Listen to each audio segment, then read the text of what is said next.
Bab 854. Pengurus berkata dengan sopan, "Tuan, maaf. Kami nggak bisa berbisnis denganmu." Wulan, Dewina, dan Dian saling bertatapan setelah mendengar ucapan pengurus. Ekspresi mereka tampak kaget. Ternyata sesuai dugaan Wira. Wira tersenyum, lalu bertanya balik seraya memandang pengurus. "Apa ada orang yang menyuruh kalian untuk menolak berbisnis denganku?" Pengurus tertegun. Setelah itu, dia menggeleng dengan ekspresi tidak berdaya dan tersenyum getir. Pengurus menjelaskan, "Tuan, terima kasih karena kamu bisa memahami kami. Aku hanya pengurus pelelangan sehingga nggak bisa membuat keputusan, ada orang penting yang menekan kami." Pengurus melanjutkan, "Jadi, kami hanya bisa mengikuti perintah mereka dan nggak bisa menjalankan kesepakatan yang kita bicarakan sebelumnya. Aku minta maaf. Kalau kamu masih punya barang bagus, kami pasti akan menyambut kedatanganmu kapan saja di pelelangan kami lain kali. Tapi, untuk beberapa waktu ini takutnya." Sikap pengurus ini sudah cukup sungkan. Wira tahu apa yang dikatakan pengurus memang benar, jadi dia hanya tersenyum. Wira menyimpan barang-barangnya, lalu membawa rombongannya bergegas meninggalkan tempat itu. "Apa benar keluarga Juwanto yang melawan kita atau semua ini hanya kebetulan?" tanya Wulan. Dia menarik tangan Wira seraya berbisik, "Suamiku, menurutmu, apa yang sebenarnya terjadi?" Wira menjawab, "Keduanya mungkin saja terjadi. Tapi, aku merasa sebagian besar alasannya karena keluarga Juwanto." Wira membawa rombongannya melanjutkan perjalanan sambil menganalisis masalah ini. Tiba-tiba, Wira melihat sebuah rumah lelang di kejauhan. Kemudian, dia segera memutuskan, "Kita akan menemukan jawabannya setelah mengeceknya." Selesai bicara, Wira bergegas membawa rombongannya mendatangi rumah lelang kedua. Seorang pelayan menyambut kedatangan Wira dan lainnya dengan antusias begitu mereka memasuki rumah lelang itu. Pelayan itu berucap kepada Wira dan lainnya dengan sopan sembari tersenyum, "Tuan dan Nona sekalian, apa kalian datang untuk membeli atau menjual barang?" Wira menyahut, "Menjual gelas kristal, coba panggil pengurus kalian." Pelayan seketika bersemangat sesudah mendengar ucapan Wira. Dia mengangguk, lalu mempersilakan Wira dan lainnya. "Tuan dan Nona sekalian, silakan masuk. Aku akan membawa kalian menemui pengurus." Pelayan membawa Wira dan rombongannya ke ruangan khusus tamu istimewa di rumah lelang. Pengurus juga langsung bersemangat ketika mendengar bahwa Wira hendak menjual gelas kristal. Dia bertanya, "Tuan, apa kamu benar-benar ingin menjual gelas kristal? Kamu membawa barangnya, kan?" Wira melambaikan tangan. Kemudian, Danu maju dengan membawa gelas kristal yang dibungkus, lalu membuka bungkusannya dan menyerahkan gelas kristal kepada pengurus. Pengurus tercengang saat melihat 6 buah gelas kristal di hadapannya. "Wira sangat kaya," pengurus berkomentar.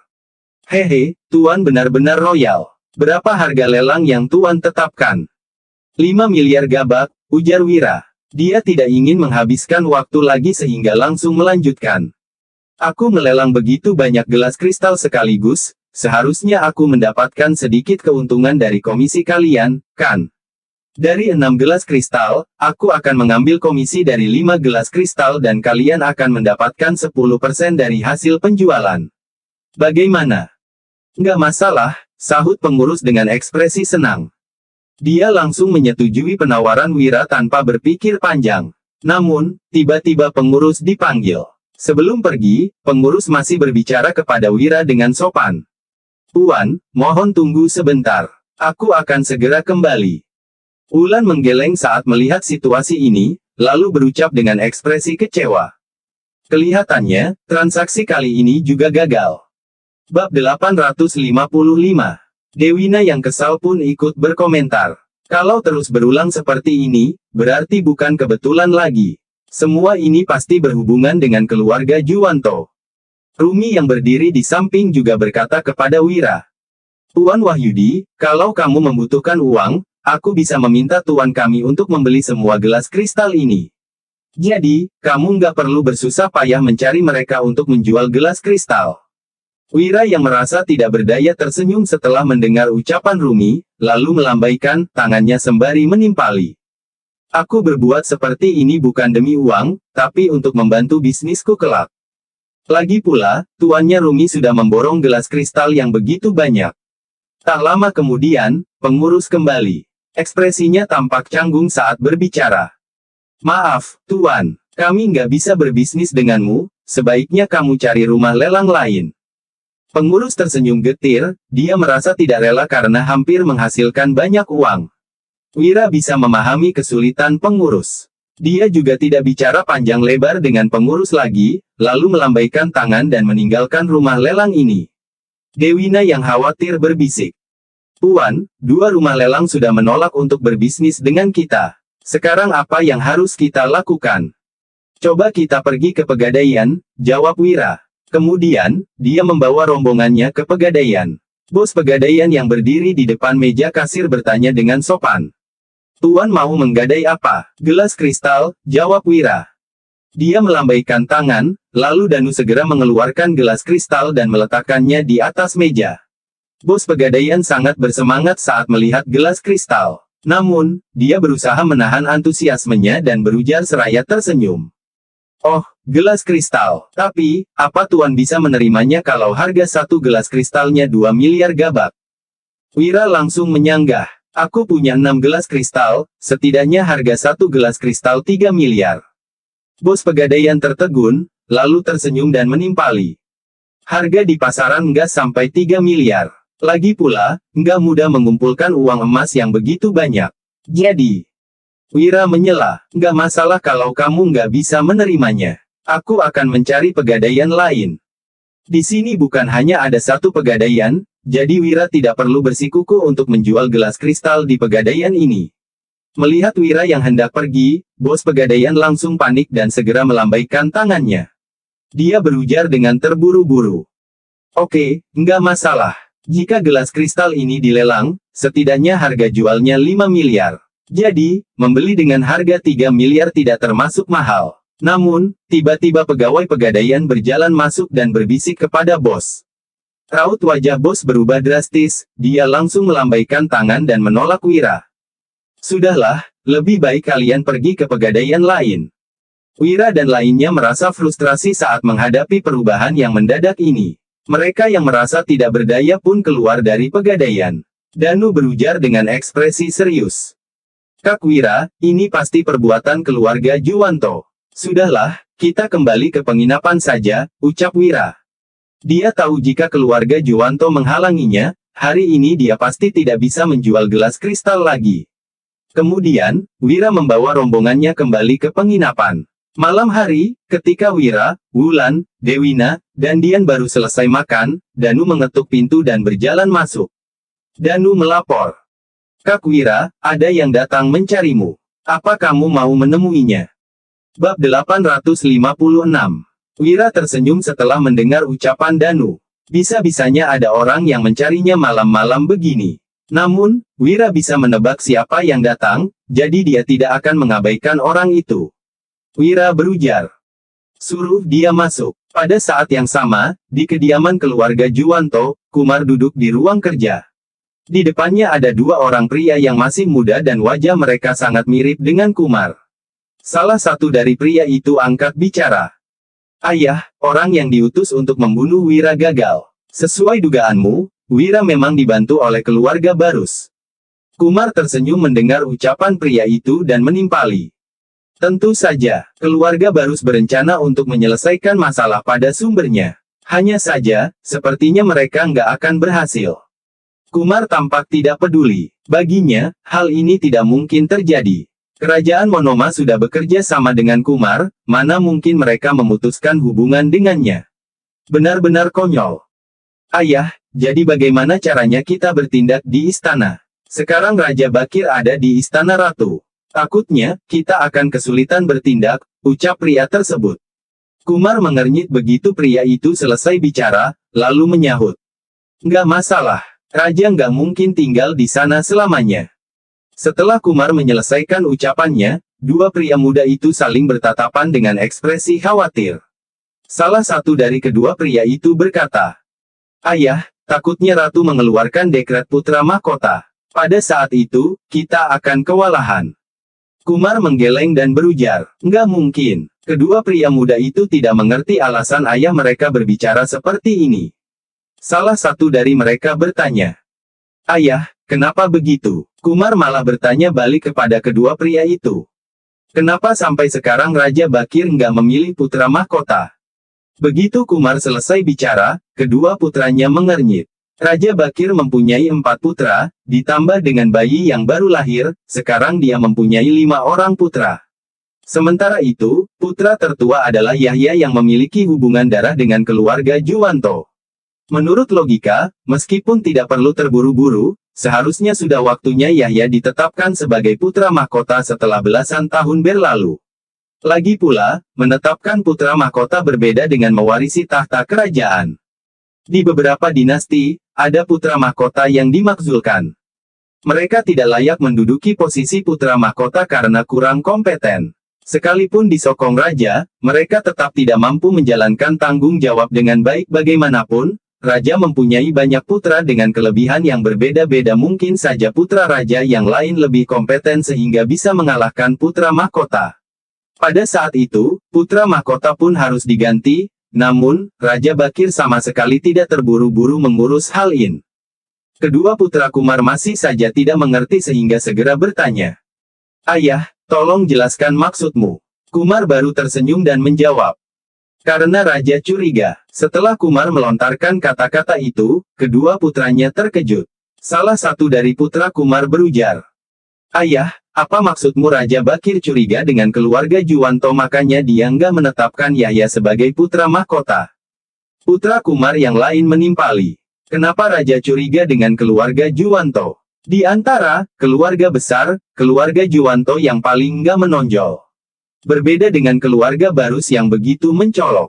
Kalau dibandingkan, keluarga Barus punya ratu sehingga ancaman dari keluarga mereka lebih besar." Setelah kedua putranya selesai bicara, Kumar mengangguk dan memuji.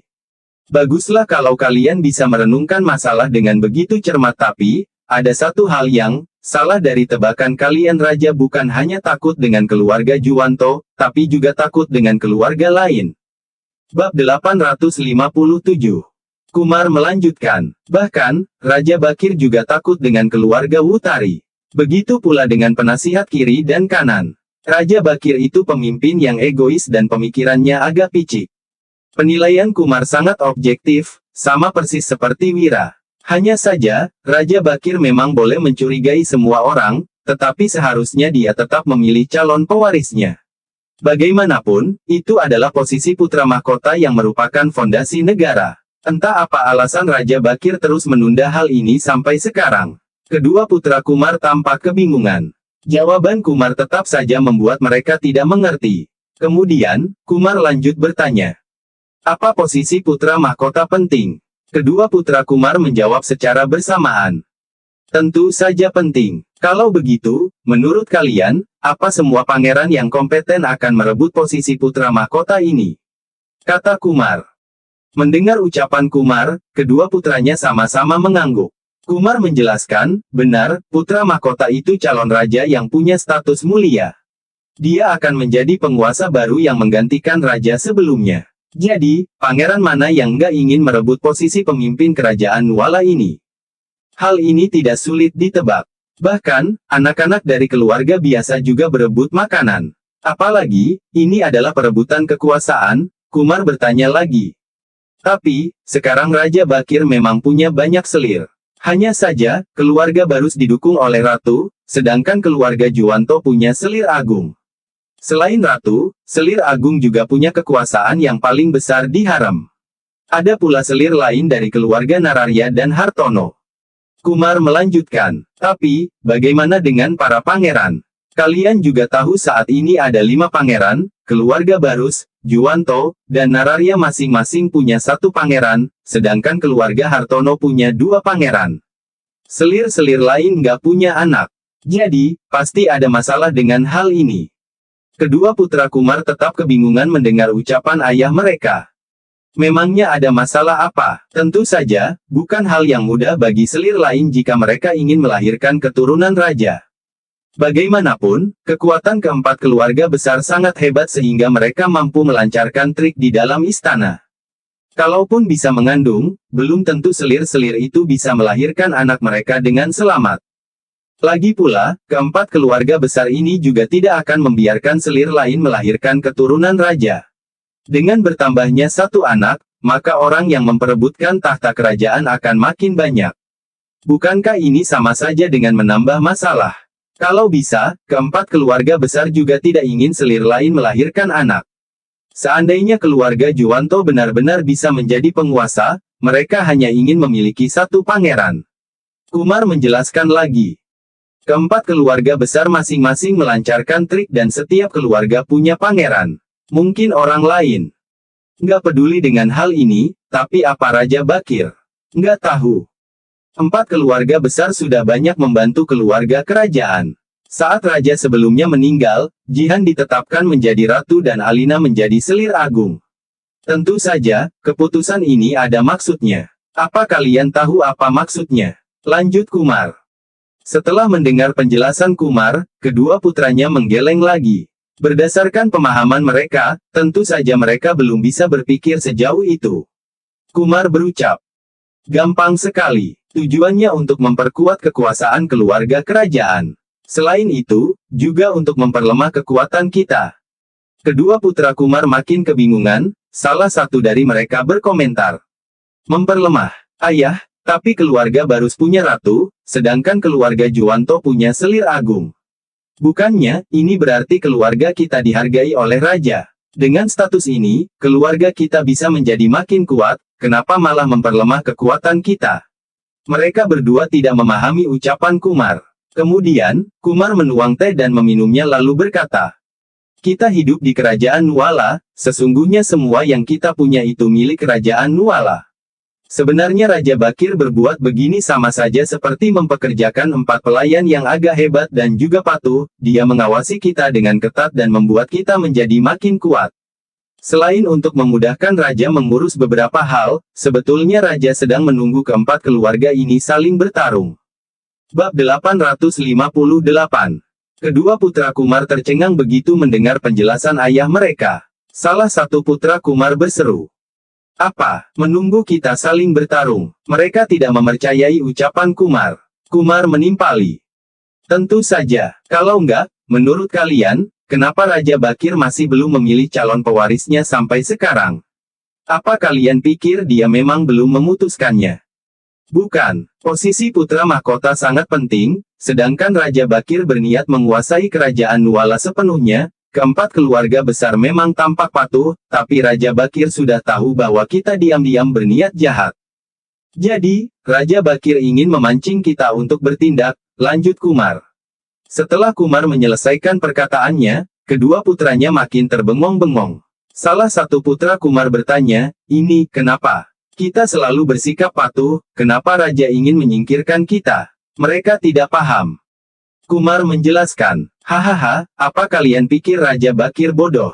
Salah, sebaliknya dia pintar sekali, tapi terlalu perhitungan. Dulu Dirga begitu setia, hanya karena curiga pada Dirga, Raja Bakir langsung menghabisinya. Sudah jelas Raja Bakir begitu picik. Kumar melanjutkan ucapannya, kalau Raja Bakir itu benar-benar pemimpin yang bijaksana, keempat keluarga besar juga nggak mungkin punya niat jahat. Tapi, sejak Dirga mati, semua orang pun memahami satu hal, yaitu nyawamu akan terancam kapan saja saat mendampingi Raja. Kalau kekuatanmu makin besar, Raja pasti akan segera menyingkirkanmu. Dulu Dirga punya pasukan yang kuat dan sudah mampu menandingi Raja, tentu saja Raja Bakir akan bertindak. Kumar menambahkan, padahal Dirga nggak ambisius, dia hanya memikirkan kepentingan kerajaan Nuala. Apa Raja Bakir nggak tahu? Dia pasti tahu, tapi dia tetap merasa nggak tenang. Begitu pula dengan keempat keluarga besar. Awalnya, Raja Bakir nggak berniat menyingkirkan kita, tapi sekarang situasinya berbeda.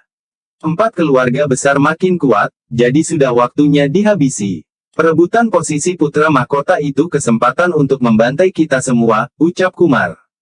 Sesudah Kumar selesai menganalisis, kedua putranya tersentak. Kemudian, mereka berkomentar secara bergantian. Benar, keempat keluarga besar pasti akan bertarung mati-matian untuk memperebutkan posisi putra mahkota. Sementara itu, Raja Bakir hanya tinggal mengambil keuntungan. Iya, sekalipun Yahya menjadi putra mahkota, keluarga Juwanto juga nggak akan mampu menguasai negara. Bukan hanya itu, kalaupun Yahya menjadi putra mahkota, takutnya keluarga Juwanto juga akan dihabisi. Kedua putra Kumar merasa kaget, mereka tidak pernah berpikiran seperti ini. Sementara itu, Kumar tersenyum dan menimpali. Kalian pikir siapapun bisa menjadi raja? Dulu, Raja Bakir bisa mengalahkan pangeran lain karena punya trik sendiri. Lagi pula, keempat keluarga besar itu keuntungan yang ditinggalkan raja sebelumnya untuk Raja Bakir, dia tinggal menikmati keuntungannya. Jadi, keluarga yang memahami hal ini mungkin akan bertindak. Keluarga Juwanto dan Barus sudah memahaminya. Entah keluarga Nararya dan Hartono sudah memikirkannya atau belum, lanjut Kumar. Kumar melambaikan tangan setelah selesai bicara dan berucap lagi. Sudahlah, aku hanya menjelaskan kepada kalian supaya kalian tenang. Raja Bakir nggak akan menetapkan putra mahkota begitu cepat, tapi di dunia ini nggak ada yang pasti. Kalau Raja membiarkan anak ratu menjadi putra mahkota, mungkin saja keluarga Barus akan menarik musuh. Kumar menegaskan, hanya saja, waktunya sudah tiba. Keluarga Juwanto nggak perlu menunggu lagi, kita nggak usah menghabiskan banyak waktu dan tenaga untuk menjatuhkan keluarga Barus. Lebih baik kita merebut kekuasaan dulu untuk menyingkirkan keluarga Barus. Kedua putra Kumar mendesah setelah mendengar perkataan ayah mereka. Ternyata, ini kebenarannya. Mereka harus berwaspada terhadap keluarga Barus dan juga Raja Bakir. Namun, mereka juga tidak ingin menghabiskan terlalu banyak waktu dan tenaga. Kumar berkata, hari ini, kita hanya perlu menunggu pilihan Wira. Tuan Lutfi sudah pergi mencari Wira. Kita lihat apa dia bisa membujuk Wira atau enggak. Ketika Kumar dan kedua putranya sedang berbincang, Danu membawa seorang pria parubaya masuk ke ruangan Wira. Kala ini, hanya ada Wira di dalam ruangan. Pria parubaya itu langsung memberi hormat begitu datang. Tuan Wahyudi, aku Lutfi Omran, ajudan keluarga Juwanto. Bab 859. Lutfi tersenyum, sedangkan Wira tidak terkejut mendengar ucapan Lutfi. Wira sudah menebak seharusnya anggota keluarga Juwanto yang datang. Wira tersenyum dan mempersilakan. Ternyata ajudan keluarga Juwanto. Tuan, silakan duduk. Lutfi duduk di seberang Wira dan menatap Wira lekat-lekat. Banyak orang yang tahu tentang pencapaian Wira, tetapi hanya sedikit orang yang benar-benar memahami Wira. Bahkan, Lutfi tidak tahu apakah Wira bisa berhasil menyelesaikan masalah pada sumbernya dan menggagalkan rencana keluarga Juwanto. Namun, Lutfi tetap harus datang. Saat melakukan sesuatu, kita tidak boleh berserah kepada takdir ataupun membuat rencana berdasarkan pencapaian musuh. Kita harus mampu mengendalikan segalanya. Wira langsung bertanya. Ada apa Tuan Lutfi datang malam-malam begini? Lutfi menyahut. Tuan Wahyudi, hari ini aku datang untuk merekrutmu bergabung dengan keluarga Juwanto. Oh, ucap Wira. Meskipun sudah tahu, dia tetap menunjukkan keterkejutannya. Lutfi tersenyum dan menimpali, Tuan Wahyudi begitu hebat. Seharusnya, kamu sudah tahu tujuanku datang ke sini. Tuan Wahyudi hanya berpura-pura kaget, kan? Wira tidak memedulikan perkataan Lutfi dan berujar. Aduh, bukan seperti itu. Aku dan Tuan Lutfi belum pernah bertemu sebelumnya. Bagaimana Tuan Lutfi bisa tahu kalau aku hanya berpura-pura? Setelah Wira selesai bicara, Lutfi menggeleng dan tersenyum, lalu berkata. Tuan Wahyudi sangat cerdas. Aku yakin gak sulit berbincang dengan orang cerdas. Jadi, apa pendapat Tuan Wahyudi? Lutfi tidak ingin berbasa-basi lagi dengan Wira sehingga langsung menanyakan hal yang paling penting. Wira yang penasaran bertanya. Kenapa mau merekrutku? Aku ini dibenci pemerintah. Kalau enggak, aku juga enggak akan diutus ke kerajaan Monoma. Lutfi mendesah dan menjelaskan. Tuan Wahyudi begitu pintar, jadi enggak perlu berpura-pura lagi. Bukannya lebih baik kalau kita langsung bicara jujur. Wira meminum teh, lalu berkata. Kalau begitu, aku mau lihat Tuan Lutfi sejujur apa. Lutfi mendesah lagi setelah mendengar perkataan Wira, tetapi dia tidak terlalu memedulikannya. Lutfi langsung berucap, karena Tuan Wahyudi sudah bicara seperti ini, aku akan langsung bicara terus terang. Keluarga Juwanto berharap Tuan Wahyudi bisa membantu mereka. Keluarga Juwanto juga akan menyanggupi semua yang dijanjikan keluarga Barus kepada Tuan Wahyudi. Selain itu, seharusnya Tuan Wahyudi sudah tahu dengan rencana keluarga Juwanto. Karena Tuan Wahyudi berpura-pura nggak tahu, aku akan langsung mengatakannya. Konflik kerajaan Monoma kali ini merupakan perbuatan keluarga Juwanto, tujuannya untuk mengubah situasi di kerajaan Nuala, lanjut Lutfi. Wira agak terkejut, Lutfi benar-benar berani. Wira bertanya, Tuan Lutfi, kita baru pertama kali bertemu, apa kamu nggak takut aku akan membeberkan omonganmu? Dengan begitu, Raja akan menghukum keluarga Juwanto. Lutfi tertawa terbahak-bahak, lalu menjawab, siapa yang percaya dengan omongan ajudan sepertiku? Lagi pula, Tuan Wahyudi juga nggak akan membeberkannya. Oh, kenapa Tuan Lutfi begitu yakin? Ujar Wira seraya mengerjap. Lutfi menjelaskan, Tuan Wahyudi, kamu menyetujui keluarga Barus untuk melakukan semua ini pasti demi membalas budi. Selain itu, kamu juga ingin melindungi diri sendiri. Keluarga Barus didukung oleh Ratu, kemungkinan besar anak Ratu memang bisa menjadi putra mahkota dan kamu bisa menjadi makin sukses. Tapi, pemikiran Tuan Wahyudi kurang realistis. Bab 860. Usai mendengar ucapan Lutfi, Wira tersenyum dan berkata, bisa kamu jelaskan lebih lanjut? Lutfi langsung melanjutkan, walaupun Ratu telah melahirkan seorang pangeran yang berstatus mulia, dia masih bayi. Masih butuh waktu lama sebelum dia bisa menjadi putra mahkota di masa depan. Lagi pula, hal ini belum bisa dipastikan. Siapa tahu, bayi ini akan mati mudal. Daripada menunggu beberapa tahun atau bahkan belasan tahun, lebih baik kamu bekerja sama dengan keluarga Juwanto untuk mencapai tujuanmu. Selama kamu mau bekerja sama, keluarga Juwanto akan memenuhi semua permintaanmu di masa depan. Kamu juga sudah bertemu dengan Pangeran Yahya, bukan? Dia anak yang berbakat dan sepertinya kalian juga berjodoh. Kalau dia menjadi putra mahkota, kamu mungkin bisa menjadi guru imperial.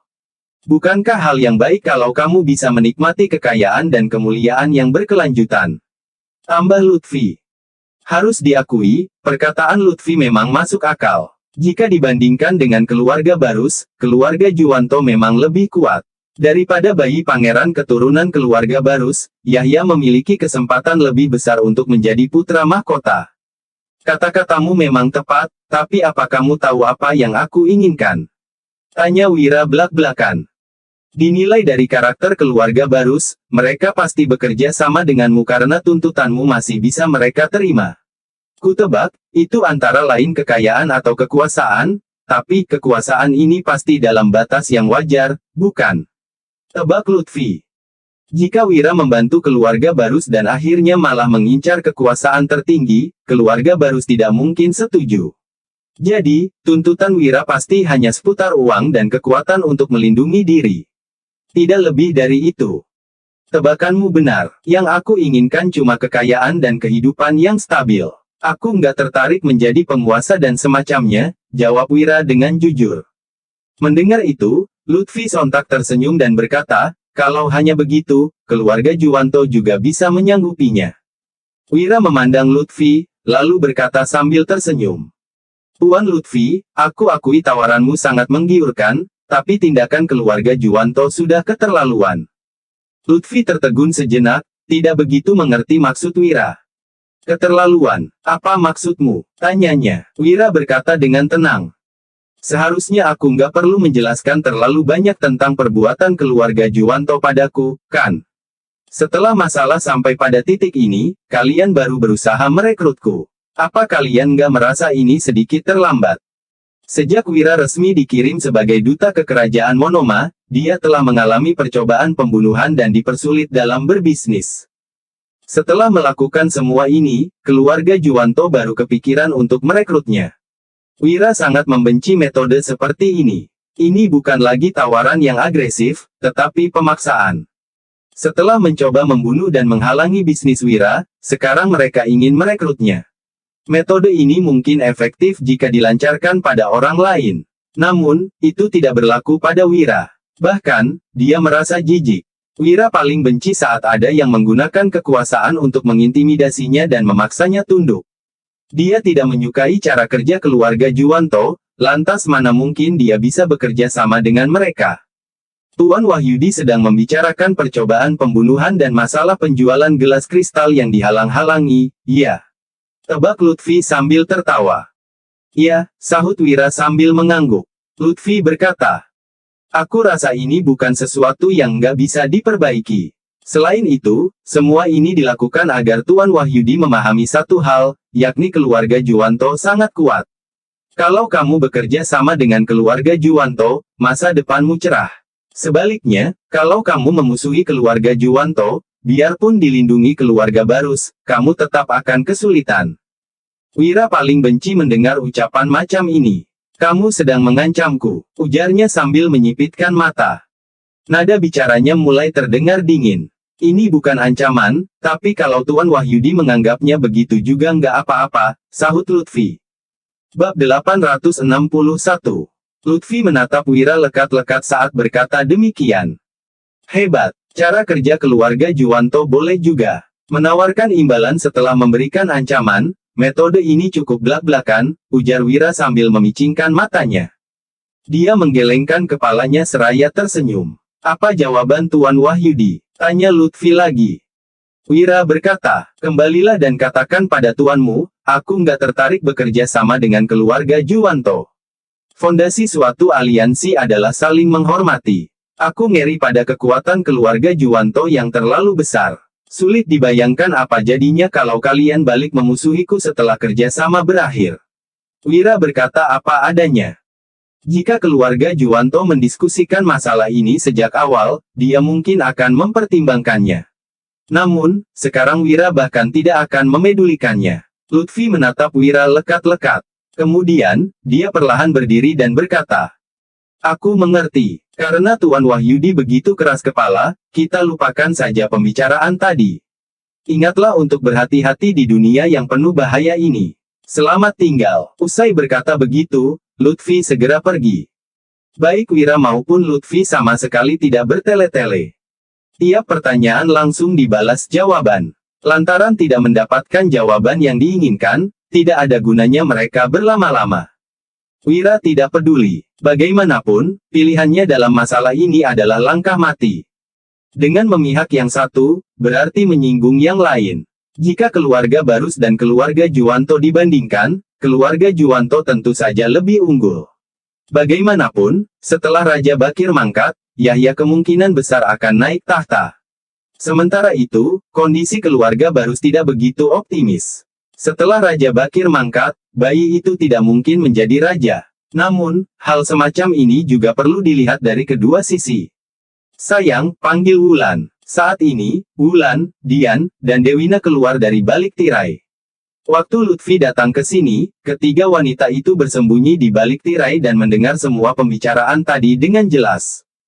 Kalian sudah dengar, kan? Gimana pandangan kalian? Tanya Wira sambil memandang ketiga wanita yang dicintainya.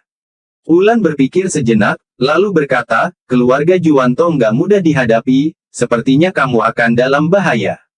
Kemudian, Dewina juga berkata, kalau dilihat dari situasi saat ini, memihak keluarga Juwanto tentu saja adalah pilihan terbaik dan teraman. Dian justru menggeleng dan berkata, biarpun keluarga Juwanto lebih unggul, dengan cara kerja seperti itu, mereka bisa saja berkhianat di masa depan. Pendapat ketiga wanita itu membuat Wira tersenyum. Wulan menunjukkan kekhawatirannya atas keselamatan Wira. Dewina berasal dari keluarga kerajaan Agrel, jadi dia lebih kritis dalam menganalisis keuntungan dan kerugian.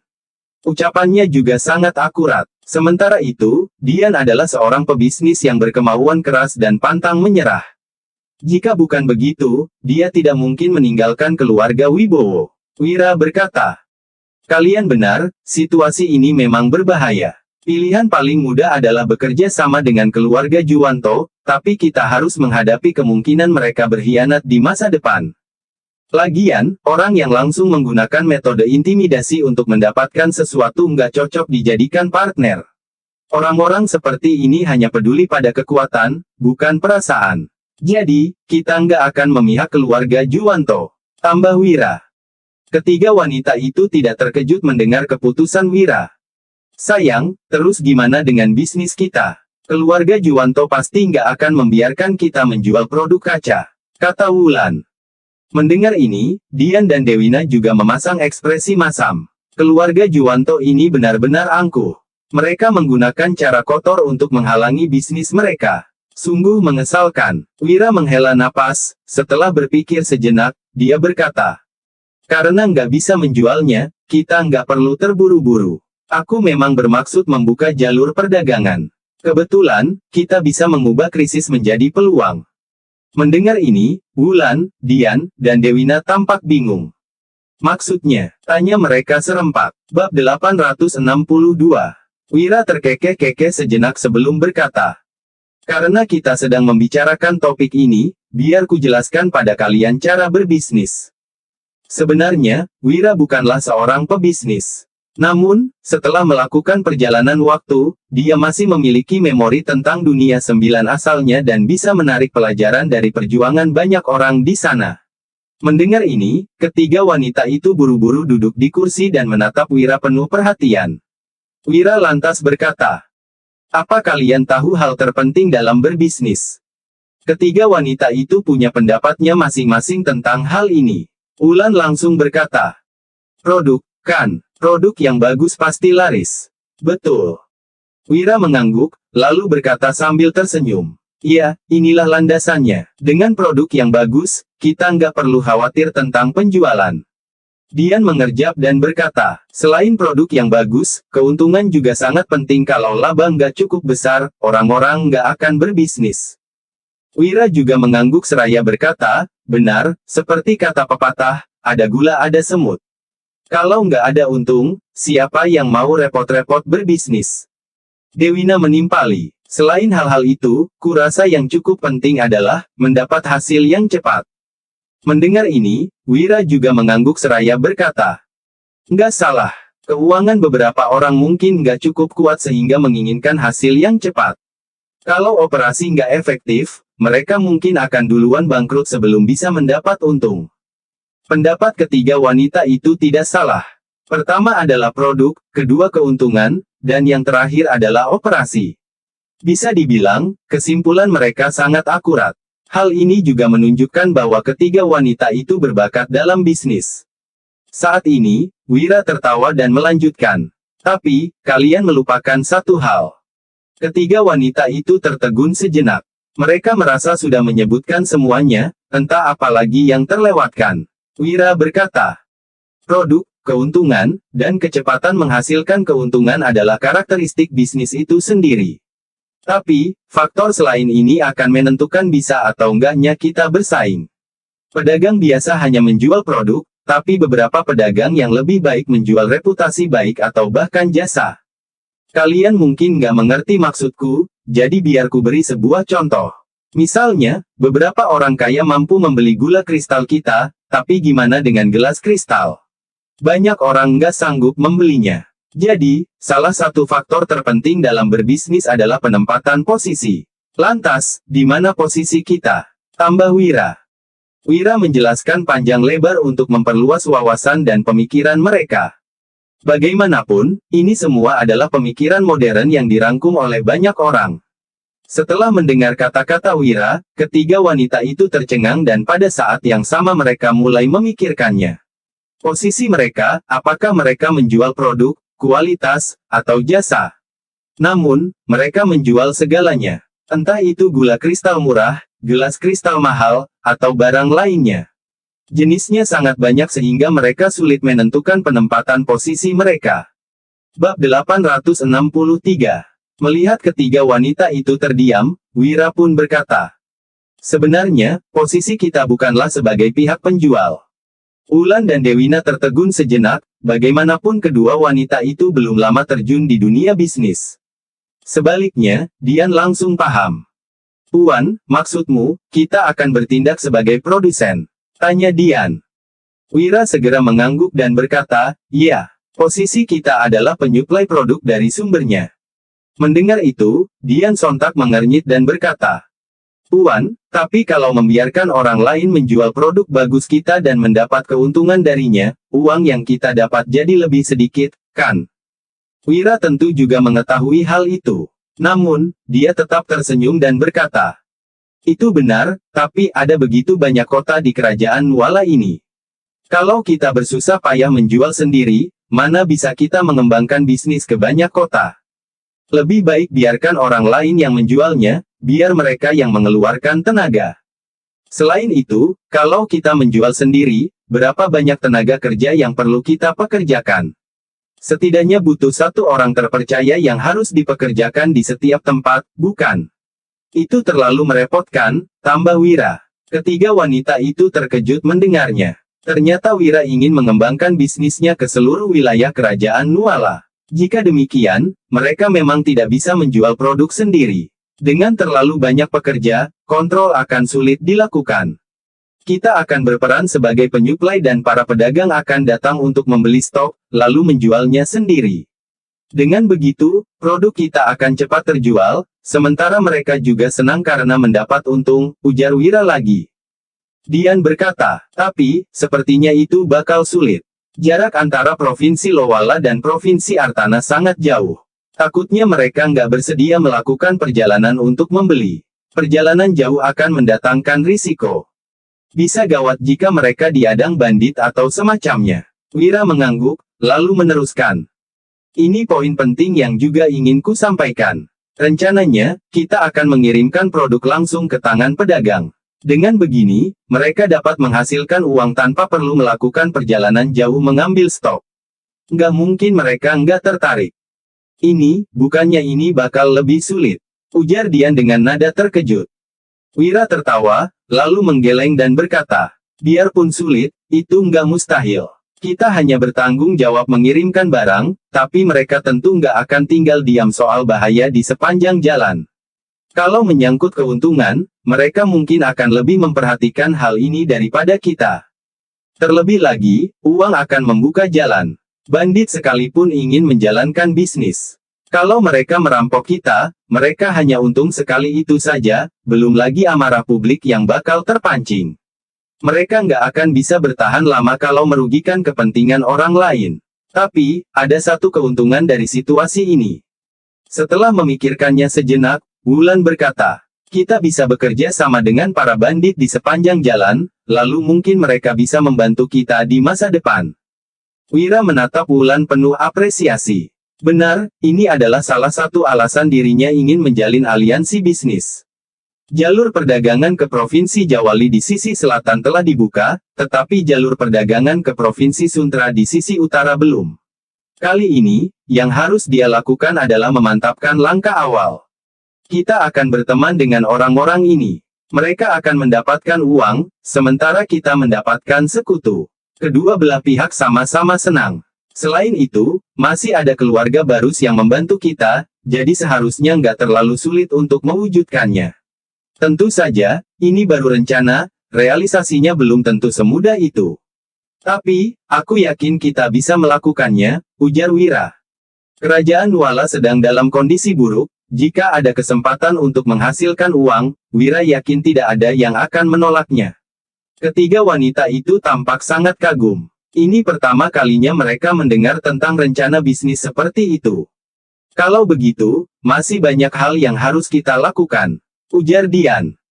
Wira mengangguk sebagai tanggapan. Ini adalah salah satu alasan utama dirinya membawa ketiga wanita itu. Bab 864. Kerajaan Monoma sangat berbahaya, Wira tidak mungkin membiarkan ketiga istrinya mengikutinya ke sana. Setelah tiba di Provinsi Suntra, Wira berencana menyuruh mereka menunggunya di sana. Dia dan Danu akan pergi berdua. Wulan, Dian, dan Dewina akan tetap tinggal di wilayah kerajaan Nuala dan mempersiapkan bisnis. Wira yakin bahwa mereka akan baik-baik saja, apalagi ada 10 prajurit pasukan Zirah Hitam dan orang keluarga Barus yang akan menjaga mereka. Kalaupun terjadi sesuatu, masing-masing dari mereka memiliki senjata. Siapapun yang berniat mencelakai mereka bertiga harus berpikir dua kali. Wira ingin melatih mereka untuk mandiri. Bagaimanapun, kaum wanita tidak lemah. Dia juga bukan tipe orang kolot yang tidak mengizinkan wanita melakukan apapun. Jika demikian, potensi mereka akan terbuang sia-sia. Seperti kata pepatah, keahlian yang beraneka ragam pasti akan bermanfaat di masa depan. Wira juga sudah mempertimbangkannya sejak lama. Jika ada kesempatan bagus, dia tidak akan menyia-nyiakannya. Sekarang, keluarga Barus mengandalkannya untuk mengontrol situasi di kerajaan Monoma. Jadi, keluarga Barus pasti akan menjaga Wira dan ketiga istrinya dengan baik. Keesokan paginya, Wira membeli sebuah toko di Provinsi Artana dan meninggalkan beberapa barang dagangannya di sini. Dia meninggalkan gula kristal, sabun, parfum, gelas kristal, perlengkapan menstruasi, dan sebagainya. Kemudian, Wira menunjuk seorang veteran pasukan Zirah Hitam untuk berjaga di sana. Wira tidak bermaksud untuk berjualan di sini, tetapi cukup membuat beberapa pedagang tertarik pada produknya. Setelah mengurus masalah ini, Wira kembali melanjutkan perjalanan. Dari Provinsi Artana, mereka terus bergerak ke utara menuju Provinsi Yolas. Saat ini, Lutfi telah kembali ke kediaman Juwanto dan menghadap Kumar. "Tuan, Wira menolak bekerja sama dengan kita," lapor Lutfi pada Kumar. Mendengar ini, Kumar langsung memicingkan matanya. Meskipun sedikit terkejut, dia tertawa dan berujar, "Kukira Wira ini adalah orang yang pintar, tak kusangka dia orang yang berpandangan sempit. Cara tercepat untuk mendapatkan hal yang diinginkan adalah bekerja sama dengan keluarga Juwanto. Namun, Wira malah memilih keluarga Barus. Menggelikan. Sejak awal, kita memang nggak berencana bekerja sama dengan dia. Baiklah, itu bukan masalah. Pengaruh keluarga Juwanto cukup kuat di sekitar Provinsi Suntra, tapi di Provinsi Suntra, bisa dibilang kitalah penguasanya. Selain itu, aku juga sudah memberitahu orang kerajaan Monoma supaya Wira nggak bisa kembali hidup-hidup. Pria itu sudah dipastikan akan mati," ujar Kumar. Namun, Lutfi tidak bisa menahan diri untuk berkata, "Tuan, apa bisa semudah itu? Raja Monoma yang baru mungkin nggak begitu mudah dikendalikan." Kumar mendengus dan membalas, "Aku tahu, tapi masalah ini saling menguntungkan. Kita membunuh Raja Monoma yang sebelumnya dan membuat mereka marah. Tapi, kita mendukung Raja baru ini dan memberi mereka begitu banyak dukungan. Kalau mereka berani menolak, aku akan menutup semua toko keluarga Juwanto dan memutus semua hubungan bisnis dengan mereka." Kumar tidak takut karena merasa menggenggam kelemahan kerajaan Monoma di tangannya. Sementara itu, meski Lutfi yakin kerajaan Monoma tidak akan berani menolak perintah keluarga Juwanto, dia tetap merasa waspada pada Wira. "Tuan, bukan hal yang baik kalau membiarkan keluarga Barus terus melindungi Wira. Kurasa, lebih baik kita turun tangan sendiri dan menyingkirkan Wira sebelum dia memasuki kerajaan Monoma," ujar Lutfi. Lutfi merasa Wira adalah sosok yang tidak bisa ditebak. Mereka tidak boleh membiarkan Wira memasuki wilayah kerajaan Monoma. Kumar sependapat, dia lantas mengangguk dan berkata, "Iya, utus beberapa master bela diri ke sana. Biarpun ada master dari keluarga Barus, kita tahu jumlahnya nggak lebih dari 50-an orang. Kali ini, kirim 100 orang untuk menghabisi mereka." Kumar telah menyiapkan orang-orangnya untuk segera berangkat. Bab 865. Dengan mengutus 100 orang, walaupun ada perlindungan dari keluarga Barus, Wira pasti akan mati. Tanpa tahu apa yang direncanakan Kumar, Wira tiba di desa pegunungan dekat Provinsi Yolas setelah melalui 3 hari perjalanan. Besok, mereka baru akan memasuki kota. Malam ini, Wira hendak menginap semalam di hutan. "Kak Wira, ada desa nggak jauh di depan. Kenapa kita nggak ke sana saja?" tanya Danu penasaran. Mereka tengah duduk mengelilingi api unggun dan makan daging buruan dengan ekspresi bingung. Sebenarnya, Wira bukannya tidak mau pergi ke desa itu. Dia hanya takut akan melibatkan penduduk desa dalam masalah. Wira pun berkata, "Karena aku menolak untuk bekerja sama, keluarga Juwanto nggak akan membiarkan aku mencapai kerajaan Monoma. Mereka pasti akan berusaha membunuh kita. Waktu itu, Rumi berhasil menghentikan serangan mereka, tapi kita jadi mengekspos jumlah pasukan kita. Kemungkinan, kali ini mereka akan mengutus lebih banyak orang. Kalau terjadi perkelahian, keluarga Juwanto mungkin akan membantai semua orang di desa ini untuk menutup mulut mereka," jelas Wira. Bagaimanapun, mereka hendak membunuh utusan resmi istana yang ditunjuk ratu. Meskipun bukan dekret raja yang menunjuk Wira sebagai duta, membunuhnya tetap merupakan kejahatan serius.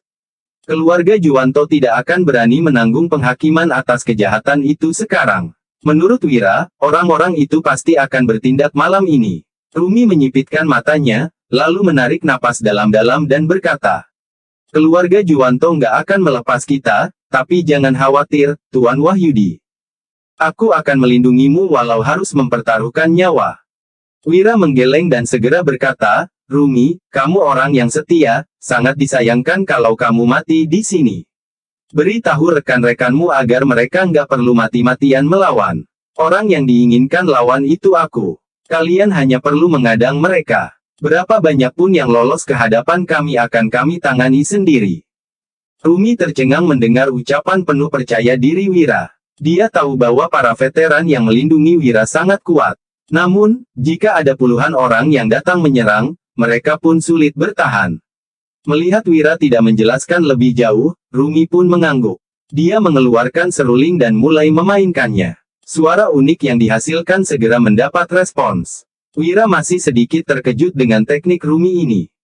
Rumi, teknikmu ini boleh juga. Sepertinya kamu latihan cukup lama sebelum bisa mencapai hasil yang efektif, iya? Tanya Wira. Dia cukup terkesan dengan metode Rumi. Rumi mengangguk dan menjawab. Aku belajar dari kecil, metode ini bisa digunakan untuk komunikasi sederhana. Wira tersenyum, sepertinya dia juga harus memikirkan metode untuk berkomunikasi seperti ini. Masih ada banyak hal yang merepotkan dalam berkomunikasi menggunakan merpati pos. Saat mereka tengah makan mengelilingi api unggun, tiba-tiba terdengar bunyi seruling. Ekspresi Rumi berubah serius, lalu dia segera berkata, Tuan Wahyudi, tebakanmu tepat sekali. Ada 100 orang kuat yang dikirim ke sini. Wira mengangguk seraya berkata, minta rekan-rekanmu untuk enggak melawan. Hentikan saja sebanyak yang mereka bisa, lalu biarkan sisanya lewat. Rumi sedikit terkejut, apakah Wira bermaksud turun tangan sendiri? Namun, dia tetap menurut dengan patuh. Lagi pula, Wira tidak mungkin menyerah tanpa perlawanan. Bersiaplah, ujar Wira sambil melirik ke arah Danu. Danu mengangguk dan segera berdiri. Begitu pula para prajurit pasukan Zirah Hitam, mereka semua telah bersiaga dan mengeluarkan senapan masing-masing yang lebih dimodifikasi. Bab 866. Terdengar suara pertarungan sengit tak jauh dari tempat Wira dan yang lainnya berkumpul. Tidak berlebihan jika mengatakan bahwa itu adalah pertarungan antar master bela diri. Pada saat yang sama, Wira mendengar derap langkah kaki menghampiri mereka. Tidak lama kemudian, 30-an orang telah mengepung tempat itu. Orang-orang ini mengenakan topeng dan memandang Wira dan yang lainnya dengan sorot mata garang. Rumi sangat gugup, dia menggenggam pedang panjang di tangan dan terlihat siap menyerang kapan saja. Wira memandang orang-orang ini dan berkata dengan tenang. Apa keluarga Juwanto yang mengirim kalian untuk membunuhku? Alih-alih menjawab, salah satu dari orang-orang itu berkata dengan dingin, nggak usah banyak omong. Kalian semua bakal mati hari ini. Usai berkata demikian, orang itu langsung bersiap menyerang. Namun, Danu mendadak mengarahkan senapannya ke orang itu dan menarik pelatuk. Dor! Peluru mengenai kepala pria itu dan membunuhnya seketika. Kejadian ini sangat cepat sehingga tidak ada yang sempat bereaksi. Sepertinya kalian nggak paham kalau diajak bicara baik-baik. Danu, tembak lagi, perintah Wira. Danu kembali menembak tanpa ragu. Kali ini, dia langsung melepas sebanyak 3 tembakan. 3 orang langsung roboh ke tanah. Semua itu terjadi dengan begitu cepat. Tidak ada satupun dari para pembunuh ini yang sempat bereaksi. Bukan hanya mereka, bahkan Rumi pun tercengang. Ini, gumam Rumi. Dia sedikit terkejut. Apakah ini yang namanya senapan? Bagaimana benda ini bisa sekuat itu? Sekarang, kita sudah bisa bicara baik-baik, kan? Ujar Wira sambil memandang orang-orang itu. Setelah beberapa tembakan tadi, orang-orang ini langsung terdiam ketakutan dan tidak berani maju lagi. Apalagi, selain Danu, masih ada veteran pasukan Zirah Hitam yang memegang senapan dan mengarahkan moncong senapan ke arah mereka. Jumlah mereka sekitar 30 orang dan jarak mereka dengan kelompok Wira hanya sekitar 6 meter. Dinilai dari kecepatan tembakan tadi, mereka pasti mati jika nekat maju. Jadi, sekarang mereka tidak berani bertindak gegabah. Tuan Wahyudi memang luar biasa, ujar salah satu pria bertopeng itu dengan sorot mata ngeri. Haha, itu cuma trik kecil. Kembalilah dan beritahu tuanmu kalau aku nggak ingin bermusuhan dengannya, aku pun nggak ingin membunuh siapapun.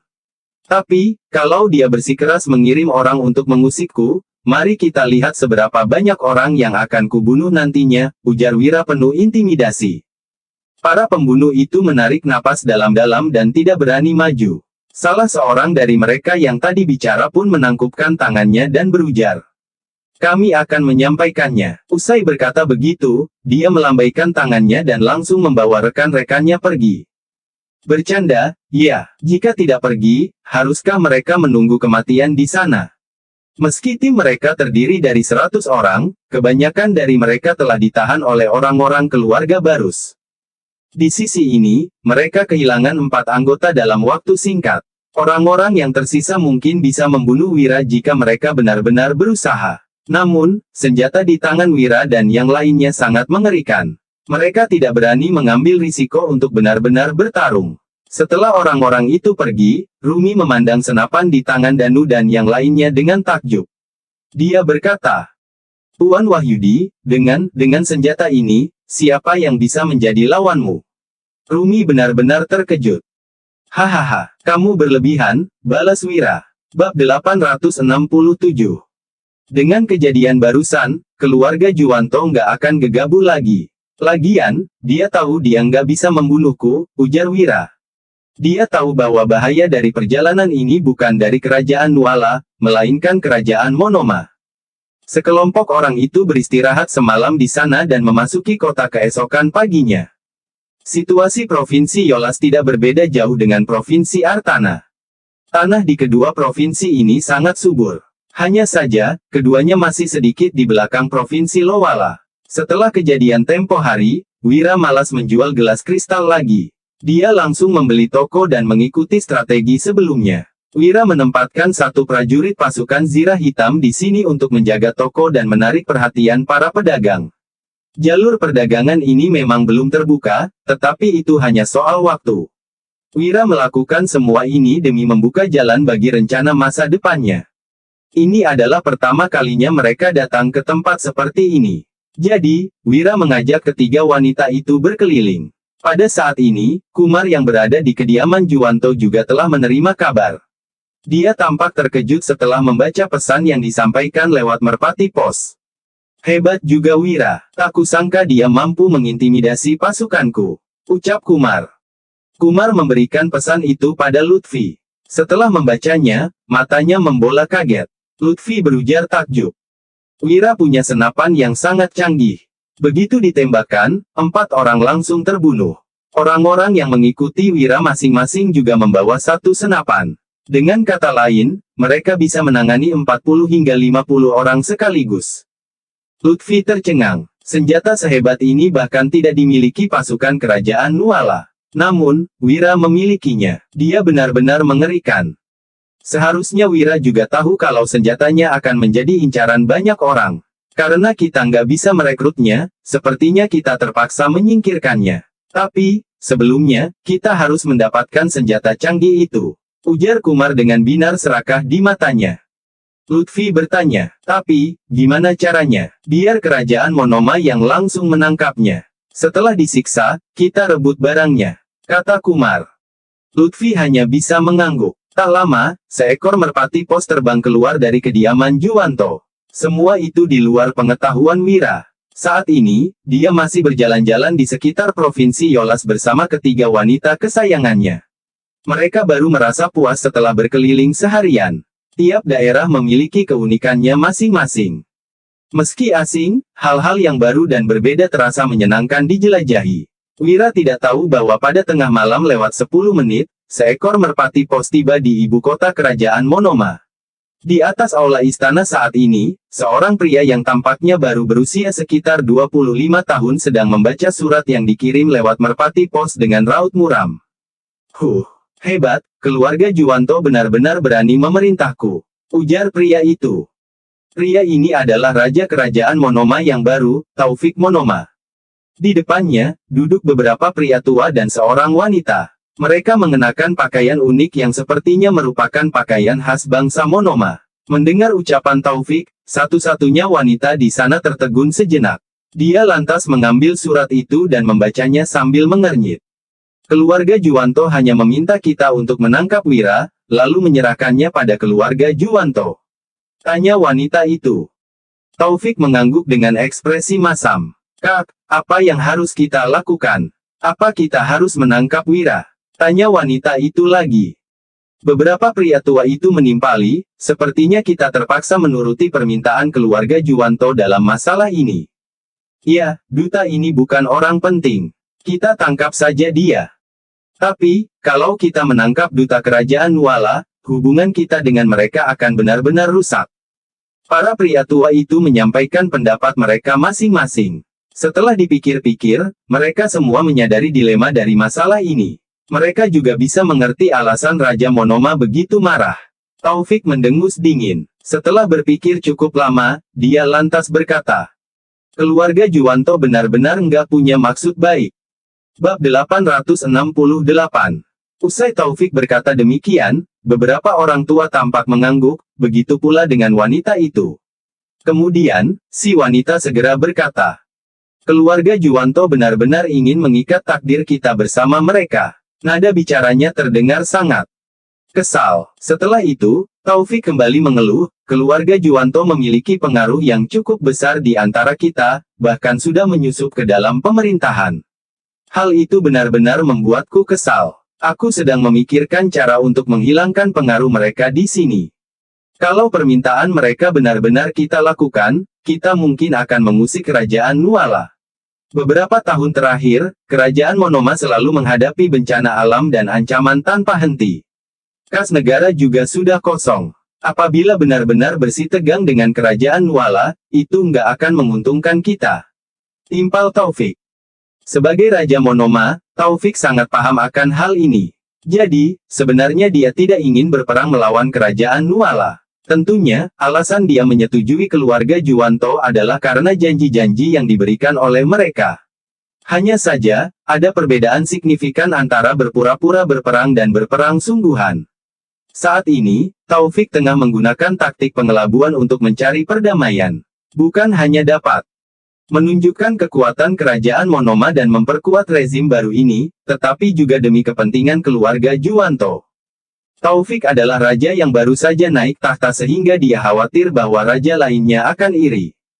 Kerajaan yang paling dekat dengan kerajaan Monoma adalah kerajaan Nuala, sementara yang terdekat kedua adalah kerajaan Soka. Jika Taufik berani secara langsung menantang kerajaan Nuala, mungkin kerajaan Soka akan berpikir dua kali sebelum mencoba untuk mengambil keuntungan. Ini adalah tindakan sederhana yang dapat dijelaskan dengan satu kata, yaitu berani. Taufik mungkin tidak kuat, tetapi dia berani mengambil risiko. Sikapnya ini tetap bisa menghancurkan pikiran mereka yang licik. Sebaliknya, kematian mendiang Raja Monoma memang berdampak buruk pada pemerintahan mereka. Apabila kerajaan lain benar-benar memanfaatkan kesempatan ini untuk berbuat sesuatu, itu bisa merugikan fondasi mereka. Mengenai kerjasama dengan keluarga Juwanto, itu terjadi karena kerajaan Monoma menyadari bahwa pertempuran tidak dapat dihindari. Pada saat yang sama, mereka juga mendapatkan akses ke beberapa toko dan aset lainnya milik keluarga Juwanto sehingga bisa digunakan untuk mengisi kas negara. Itu sebabnya, Taufik pun menyetujui mereka. Akan tetapi, kini keluarga Juwanto memintanya untuk mengambil tindakan melawan kerajaan Nuala. Dia benar-benar tidak ingin melakukannya. Pada saat ini, wanita itu tiba-tiba bertanya dengan ragu-ragu. Kalau begitu, apa yang harus kita lakukan? Apabila mereka tidak melakukan apapun, keluarga Juwanto pasti akan marah. Jika benar-benar membuat masalah, itu juga tidak akan menguntungkan mereka.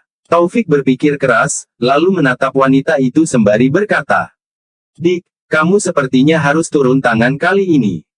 Usai mendengar perkataan kakaknya, wanita itu tertegun sejenak, lalu bertanya, Kak, apa yang bisa aku lakukan untukmu? Taufik pun menjelaskan sambil tersenyum. Cukup usir Wira dari kerajaan Monoma saja. Kalau nggak bisa mengusirnya, jangan membunuhnya. Orang ini cukup hebat. Dia berani datang ke kerajaan Monoma dan mengambil risiko, mungkin karena sudah memiliki rencana. Coba kamu cari tahu apa tujuannya dan dengarkan penjelasannya. Setelah mendengarkan penjelasan Taufik, wanita itu mengedipkan mata dan sontak memahami maksudnya. Baik, Kak, aku akan segera pergi. Usai berpamitan, wanita itu pun langsung berangkat. Namun, beberapa orang tua yang ada di sana tampak khawatir.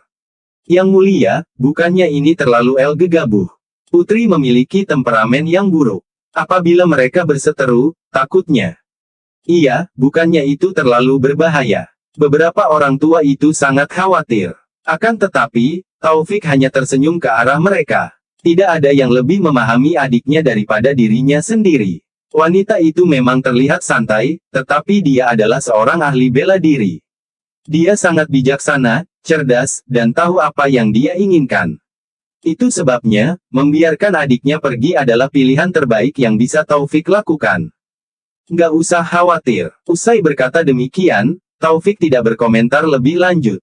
Hanya saja, tatapannya saat memandang burung merpati terlihat agak dingin. Setelah tinggal selama 2 hari di Provinsi Yolas, Wira dan yang lainnya pun melanjutkan perjalanan ke Provinsi Suntra. Sementara itu, pada saat ini di ibu kota kerajaan Nuala, Raja Bakir telah pulih perlahan di dalam istana. Bab 869. Beberapa hari ini, Raja Bakir merasa pusing dan lemas sehingga tidak bisa melakukan apapun. Saat ini, Wira sudah hampir tiba di Provinsi Suntra dan akan segera memasuki wilayah kerajaan Monoma. Kalaupun dia tidak mengizinkan Wira untuk menjadi duta, semuanya sudah terlambat. Apalagi, dekret yang dikeluarkan Ratu Jihan juga tidak dapat dibatalkan begitu saja oleh Raja Bakir. Saat ini, Raja Bakir telah lumayan pulih dan tengah duduk bersandar di ranjang istana Nairi. Setelah meminum sup, dia langsung bertanya kepada Ratu Jihan. Ratu, apa yang terjadi selama beberapa hari terakhir di istana? Raja Bakir masih khawatir. Bagaimanapun, kerajaan Monoma hendak menyerang kerajaan Nuala. Dia masih merasa tidak tenang dalam hatinya begitu Ratu Jihan mendengar ini, dia segera berlutut di lantai sembari berkata. Yang mulia, Anda tidak sadarkan diri selama beberapa hari terakhir, jadi hamba tidak punya pilihan selain campur tangan dalam urusan istana. Hamba memohon kepada Yang Mulia untuk mengampuni tindakan hamba. Ratu Jihan segera memohon maaf, tetapi hal ini justru membuat Raja Bakir berkata sambil tersenyum. Kamu nggak perlu membahas tentang itu. Lagi pula, kamu melakukan semuanya demiku. Aku nggak akan menyalahkanmu. Jadi, apa yang terjadi dalam beberapa hari terakhir? Katakanlah. Kemudian, Ratu Jihan pun menceritakan semua yang terjadi selama beberapa hari terakhir. Banyak hal telah diurus dengan baik sehingga tidak ada masalah besar. Setelah mendengar penjelasannya, Raja Bakir hanya mengangguk dan tidak terlalu khawatir. Kemudian, dia pun bertanya. Bagaimana dengan kerajaan Monoma? Inilah yang paling membuatnya khawatir. Hanya pasukan perbatasan kerajaan Monoma, yang mendekati wilayah kita, tapi belum menunjukkan tanda-tanda ancaman. Hamba membuat keputusan tanpa izin Yang Mulia untuk mengutus Wira sebagai duta dan membiarkannya pergi ke kerajaan Monoma. Hamba berharap akan ada hasil yang baik, jelas Ratu Jihan. Setelah mendengar perkataan Ratu Jihan, Raja Bakir tertegun sejenak sebelum bertanya. Siapa? Wira. Dia tidak menyangka bahwa Ratu Jihan akan mengutus Wira sebagai duta. Ratu Jihan segera menjelaskan. Yang Mulia, hamba memohon pengampunan. Demi masalah ini, hamba telah mengumpulkan ke-6 menteri, serta penasihat kiri dan kanan untuk berdiskusi. Mereka berdebat tanpa henti dan akhirnya memilih 2 orang sebagai duta. Hamba tidak berani bertindak sembrono, ditambah lagi, Yang Mulia sedang sakit. Hamba khawatir apabila kerajaan Monoma mengetahuinya, mereka akan memanfaatkan situasi ini untuk menciptakan kekacauan, jadi hamba, timpal Ratu Jihan. Dia berlutut di tanah sehingga ekspresinya tidak terlihat. Akan tetapi, wanita itu sama sekali tidak khawatir. Bagaimanapun, ini melibatkan ke-6 menteri, serta penasihat kiri dan kanan. Raja Bakir sendiri yang tidak sadarkan diri sehingga seseorang tentu harus mengambil tanggung jawab. Ratu Jihan hanya mengikuti kehendak semua orang. 2 orang. Kalau begitu, kenapa nggak mengirim orang yang satunya lagi? Tanya Raja Bakir sembari mengernyit. Itu karena, orang yang satunya lagi, adalah penasihat kiri, jawab Ratu Jihan segera. Begitu mendengar perkataannya, Raja Bakir tertegun sejenak. Penasihat kiri. Di dunia ini, tidak ada aturan yang membiarkan penasihat menjadi duta. Apabila hal itu benar-benar dilakukan, orang lain pasti akan mentertawakan kerajaan Nuala. Dalam situasi yang genting ini, bahkan nggak ada satu orang pun yang bersedia pergi sebagai duta ke kerajaan Monoma. Ini benar-benar mengecewakanku, ujar Raja Bakir yang sangat emosi. Yang mulia, keadaan ini sangat mendesak. Selain itu, tidak ada banyak orang juga saat ini. Penasihat kanan mengatakan bahwa Wira memiliki pengalaman menjadi duta, jadi membiarkannya pergi adalah pilihan yang paling tepat. Hamba adalah orang yang kurang bijak, jadi, hamba pun setuju. Kalau yang mulia ingin menyalahkan seseorang, salahkanlah hamba, ujar Ratu Jihan segera. Namun, Raja Bakir yang mendengarkan penjelasannya malah berkata seraya menggeleng. Ratu, berdirilah. Apa yang kamu lakukan memang terpaksa. Kalau aku berada di posisimu, di mana mengharuskanku memilih salah satu di antara dua orang, aku juga akan memilih Wira. Bagaimanapun, nggak ada aturan untuk mengutus penasihat sebagai duta. Kemudian, Raja Bakir pun menghela napas, sementara Ratu Jihan perlahan bangkit. Hanya saja, dia masih berpura-pura tidak tahu dan bertanya dengan penasaran. Yang mulia, ada satu hal yang tidak hamba mengerti. Raja Bakir menatapnya dan langsung berkata, apakah kamu ingin bertanya, kenapa aku nggak membiarkan Wira pergi ke kerajaan Monoma? Bab 870. Ratu Jihan tampak mengangguk. Dia memang tidak paham tentang hal ini. Sementara itu, Raja Bakir menghela napas dan menjelaskan. Aku nggak bisa memahami Wira. Pada kunjungan terakhirnya ke kerajaan Agrel, dia kembali dengan gelar Raja Utar dan telah menjalin hubungan erat dengan kerajaan Agrel. Kali ini, aku khawatir dia juga akan menjalin hubungan dengan kerajaan Monoma, jadi aku nggak ingin membiarkannya pergi. Mendengar perkataan seperti itu, Ratu Jihan tahu bahwa kecongkakan dan kecurigaan dari Raja Bakir kembali muncul. Dia segera bertanya. Yang mulia, Wira mungkin hebat, tapi dia hanya seorang pejabat kecil. Kalau Anda ingin memberdayakannya, lakukan saja, begitu pula dengan sebaliknya. Kenapa harus begitu bingung? Meskipun kata-katanya terdengar sederhana, Raja Bakir malah berkata sambil tersenyum. Aku adalah seorang raja, bagaimana bisa aku bertindak seperti itu? Kata-katamu nggak salah, tapi Wira memang memiliki beberapa kekuatan dan dukungan. Terakhir kali, ketika ingin membunuhnya, aku bahkan nggak bisa melakukannya. Raja Bakir menimpali, di wilayah kerajaan Nuala, ada asosiasi perdamaian, berbagai aliansi dagang, dan juga banyak perampok. Mereka semua jelas mendukung Wira. Selain mereka, ada pula kerajaan Agrel. Sejujurnya, aku khawatir akan tiba suatu hari di mana aku nggak bisa memberdayakannya, tapi nggak bisa meninggalkannya juga. Perasaan itu, seperti burung yang terlepas dari sangkar. Aku bisa melihatnya dan yakin bahwa ia nggak akan bisa melukaiku. Tapi, aku nggak akan bisa mengendalikannya lagi. Jelas Raja Bakir. Sebenarnya cukup wajar apabila Raja Bakir berpikir demikian. Setiap raja mungkin tidak akan mengizinkan hal semacam itu terjadi. Ratu Jihan tidak banyak berkomentar tentang hal ini. Hanya saja, dia tidak setuju dengan pemikiran Raja Bakir. Ini bukanlah pemikiran yang seharusnya dimiliki oleh seorang raja. Tak lama kemudian, Raja Bakir melanjutkan. Baiklah. Karena Wira sudah pergi, kita biarkan saja dulu dan tunggu hasil darinya. Raja Bakir tahu bahwa karena hal ini sudah terjadi, dia tidak perlu mencabut dekret yang dikeluarkan Ratu Jihan. Biarlah Wira pergi ke sana. Saat ini, Wira telah tiba di Provinsi Suntra. Seperti yang dia lakukan di Provinsi Artana dan Provinsi Yolas, Wira juga membeli sebuah toko dan meninggalkan jejak di tempat baru. Setelah kembali nantinya, dia hendak bersiap-siap membuka jalur perdagangan. Tidak jauh dari sana adalah wilayah kerajaan Monoma. Setelah hari ini, Wira akan memulai perjalanan ke sana secara langsung. Saat makan malam, Wira melihat ketiga istrinya lalu bertanya sambil tersenyum. Besok, kita sudah akan tiba di kerajaan Monoma. Apakah kalian merasa gugup? Ketiga wanita itu hanya tersenyum dan sama-sama menggelengkan kepala. Wulan pun menjawab. Untuk apa merasa gugup? Selama bisa bersamamu, kalaupun akan menghadapi bahaya, kami tetap nggak akan takut. Ketika Tuan Wira berada di sisi kami merasa aman, ujar Dewina. Setelah mendengar ini, Wira pun tertawa terbahak-bahak, lalu dia melanjutkan. Tapi, sebenarnya aku sudah membohongi kalian. Begitu mendengar kata-kata Wira, ketiga wanita itu tertegun sejenak. Entah kenapa Wira tiba-tiba berkata demikian.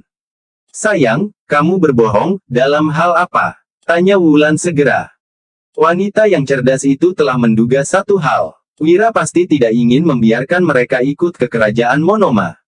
Kalian seharusnya bisa menebaknya. Sebenarnya, aku nggak ingin kalian ikut ke kerajaan Monoma, ucap Wira seraya tersenyum. Kata-kata Wira sontak membuat raut wajah dari ketiga wanita itu berubah. Dewina yang cemas buru-buru berkata. Tapi kamu sudah berjanji untuk membiarkan kami ikut. Wira menggeleng, lalu berkata dengan tenang. Kalau aku nggak berjanji seperti itu, apa kalian akan merasa rileks selama perjalanan ini? Kerajaan Monoma sangat berbahaya. Aku nggak akan membiarkan kalian ikut denganku ke sana. Jadi, kalian tinggallah di sini dan tunggu aku kembali. Wira sudah akan pergi ke kerajaan Monoma besok. Jadi, ini adalah waktu yang tepat untuk memberitahu ketiga istrinya. Namun, Wulan malah berkata.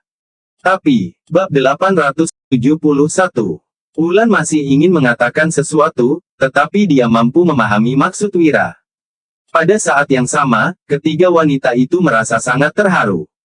Wira berjanji untuk membiarkan mereka ikut ke kerajaan Monoma sehingga mereka bisa begitu rileks selama perjalanan ini.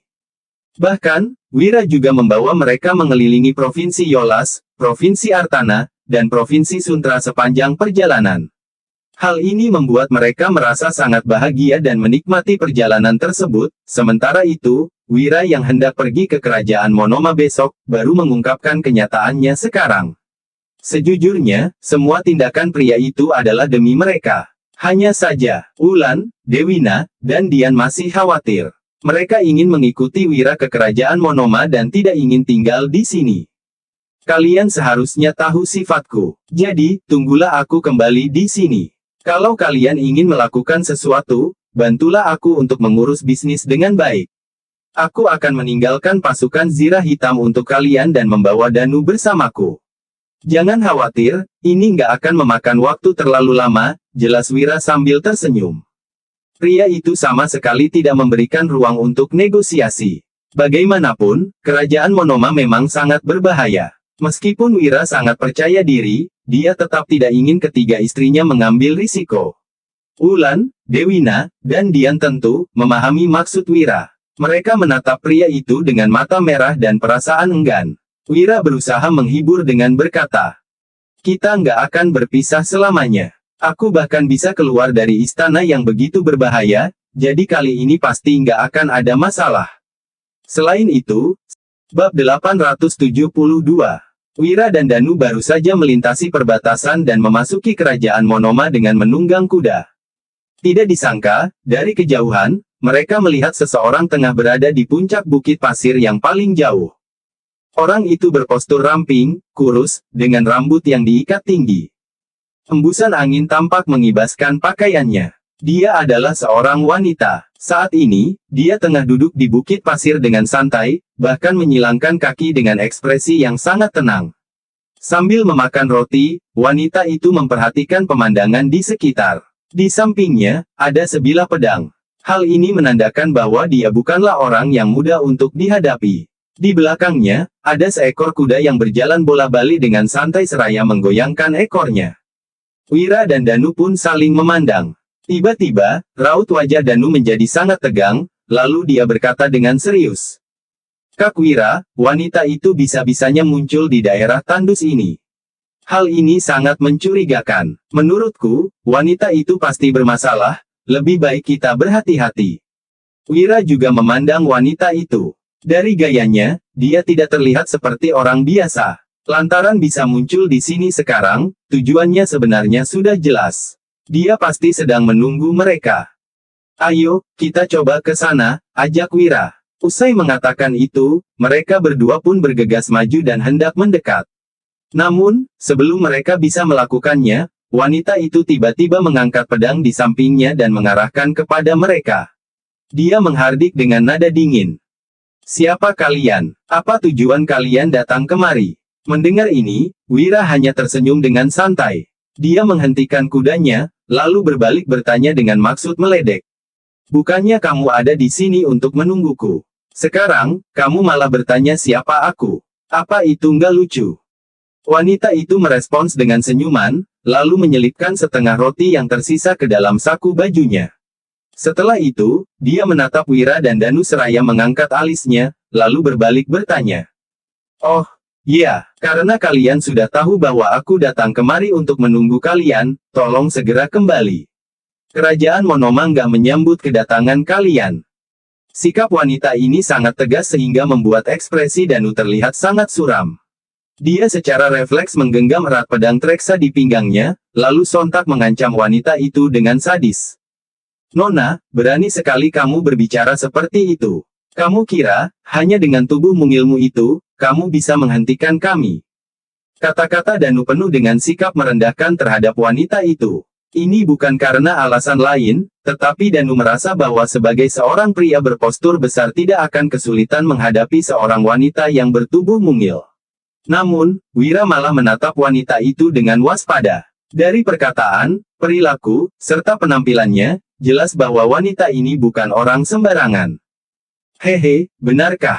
Tanya wanita itu. Dia bangkit perlahan sambil memegang erat pedang panjangnya. Rambutnya diterpa angin sehingga beterbangan, tetapi aura di seluruh tubuhnya sungguh kuat. Saat ini, wanita itu agak memicingkan matanya. Kemudian, dia menatap Danu sambil mengangkat alis dan berkata dengan lembut. Kalau kamu berani, kita berduel saja. Terima seranganku, seru Danu. Dia langsung melompat ke hadapan wanita itu. Pedang mereka saling bertabrakan dan memunculkan percikan api. Suara pertarungan senjata yang dingin dan tajam, terdengar sangat menusuk telinga di kerajaan Monoma yang luas ini. Sementara itu, Wira berdiri di samping dan menyaksikan adegan tersebut dengan ekspresi yang sangat tenang. Dia menyadari bahwa kekuatan wanita itu jauh melampaui Danu. Apabila ingin membunuh Danu, dia bisa melakukannya dengan mudah. Hanya saja, selama bertarung dengan Danu, dia selalu berhenti sebelum mengerahkan seluruh kekuatan. Dia selalu menunjukkan belas kasihan, seolah-olah tidak berniat membunuhnya. Wanita ini cukup menarik. Bab 873. Awalnya, Danu terlihat sangat percaya diri. Namun, setelah beberapa ronde, dia mulai merasa kelelahan. Sementara itu, wanita yang bertubuh mungil itu masih bisa tersenyum dengan ekspresi yang sama sekali tidak terlihat lelah. Bagaimana? Apa kamu masih mau melanjutkannya? Tanya wanita itu. Mendengar hal ini, raut wajah Danu tampak sangat suram. Dia menggertakkan giginya seraya berkata, tentu, kenapa enggak? Bagaimana mungkin aku yang adalah seorang pria enggak bisa mengalahkan gadis sepertimu? Terimalah seranganku. Kecepatan Danu sangat luar biasa dengan membawa niat membunuh yang ganas. Hanya saja, tatapan wanita itu tiba-tiba berubah menjadi dingin. Segera setelah itu, dia berkata dengan lembut. Aku nggak ingin bermain denganmu lagi.